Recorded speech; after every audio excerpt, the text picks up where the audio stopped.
if you don't read your Bible, you're not in the Word. Just look around. You see it happening every day. I just talked about the kids with these guns and drugs, violence. What is that?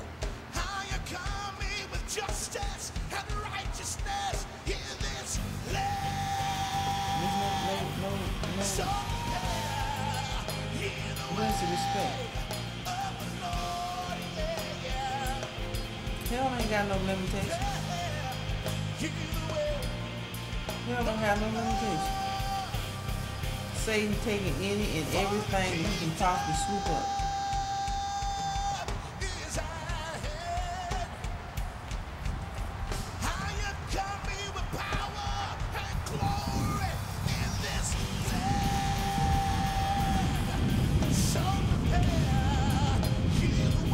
The only voice speaking to death.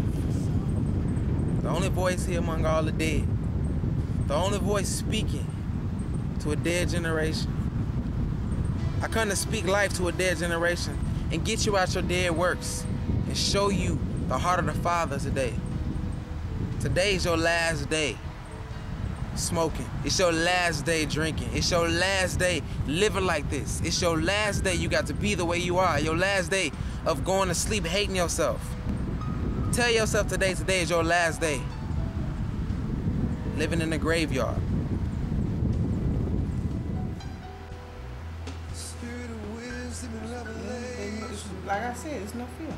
This very room. This very And yes, room. hell bound you should lift up your eyes. Arrows of truth going forth and piercing hearts. You live by the sword, you die by the sword, right? Spirit of wisdom and revelation, even now going forth, arrows of light. As I stand here in the graveyard, I can't help but think about all the people in our generation that's dying. Whether they dying physically or they dying emotionally or they dying spiritually, it's all the same to God's heart.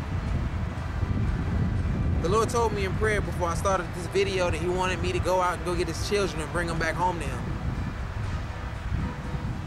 He wanted me to talk about the things that we do on a regular basis. He wanted us to really think about the next time we turn on that porn. To think about it the next time we pull out that package of condoms. To really think about it the next time we go out and we get drunk with all our friends and we wake up the next day having a hangover and not really realizing what we're doing with our lives. To really think about the time we wasted. Jesus cries. I know it's hard to think of God like that, you know, Jesus actually crying over you, but Jesus cries when you do the things you do. He cries when we do the stuff we do on a regular basis.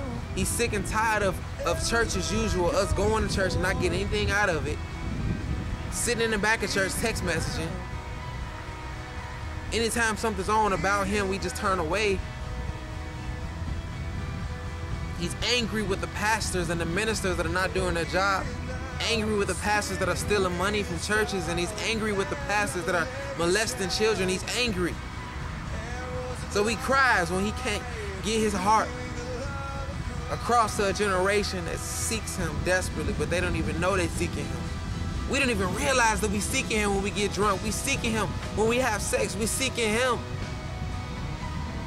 What do I mean when I say we seeking Him? I mean we're seeking to fill that void. We're seeking life inside of death. Let me ask you a question. Do you think on account that you grew up in the church might have an effect on why you strayed away from God the way you did?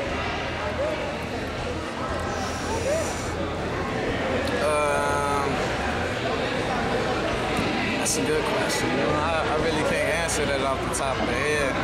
That really stunned me on that question, though. But because a lot of people that grow up in church, they seem to stray away from it because they sit in church for years, but they never really get to know God. They never really get to know Jesus. They just know church. They know service. They know the drummer. They know the organ. Oh, okay. They know deacons, but they don't know Jesus. Oh, okay. I see what you're saying. That's what I'm asking. Like, okay, then that's the category I'm in. I know the drummer and the organist and the preacher. So would you, I mean, I might be wrong, but would you venture out to say that you never really even got saved in the first place? That's what I have to say then. I never really got saved. If, you know what I'm saying, you have to know Jesus, you know what I'm saying, and do all of his word, then I can't say that I'm saved if that's what makes you saved. Well, what makes you saved, according to the Bible, is confessing him as your Lord and Savior, which you already said you've done that. Yeah. But the thing is, you have to do this with your heart. Right. And you know when it's real and you know when it's fake. Yeah, you do. You know when you believe and you know when you know. Yeah. So, I mean, are you ready to do it with your heart today? Could you honestly say that? I couldn't honestly tell you today. I couldn't honestly tell you today. I couldn't honestly tell you today. I couldn't honestly tell you today. Find it. Notice every time you have sex, you gotta have more. An orgasm is never enough. No amount of alcohol is never enough. No amount of money is never enough. He told me today, he said, Myron, go get my children. Go get my children. Go get them. Because he's crying. Yes, Jesus is crying over you. He's crying over you. You're not just sitting here watching this video for no reason. He's crying over you. Today can be your last day. You probably even haven't told your closest friends and family about how you really feel on the inside about your life. Today can be your last day. Feeling miserable. Today can be your last day of being lost and being poor spiritually. Not knowing the Father. The Father wants his children back home.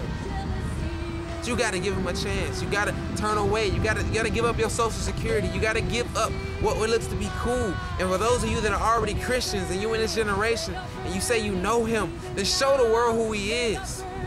You gotta be the one to look cool in the eye, face to face, and say no. Whatever the world says is cool, look it in the eye and says no. Say no. Say no to following the trend. Because time is running out, y'all, and Jesus just wants you back in his arms. Some of you wanted to commit suicide. Some of you wanted to end it this week. So I'm here standing in the graveyard, symbolically saying that I am the voice crying out among the dead. And if you in your grave right now, I speak life into you. This ain't gotta be it for you. Because this is the generation that God is gonna raise up an army to take back what's rightfully ours. Jesus' heart for you is crying out. He sits passionately waiting on you to make a decision. And no, everything might not change overnight, but this is your day. Don't bury yourself.